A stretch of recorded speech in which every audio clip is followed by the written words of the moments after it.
Next to South Africa.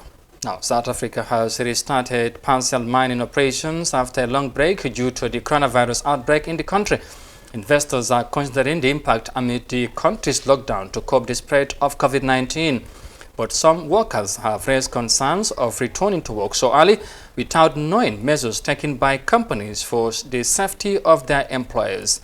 Let's have more details of that in this report.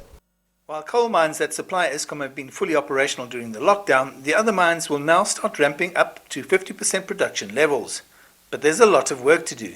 Specifically to reinitiate at a limited scale some operational activities, obviously with very specific precautionary measures to ensure that the build-up of gases, some of the infrastructure challenges, some of the challenges that naturally occur over time, that we can start addressing some of that and specifically start preparing some of these mines for the eventual lockdown provisions to be lifted.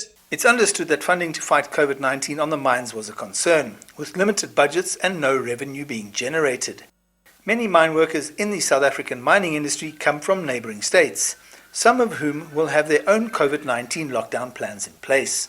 Some people might be in lockdown for extended periods of time. I think we will take a cautious approach there, and I can't see the mining industry closing those positions or putting those people in a bad situation just because they live far from the mines. Some of the workers at the Harmony Gold Mine aren't too happy about going back to work. First and foremost, they didn't communicate with all unions. They only communicated with the NUM.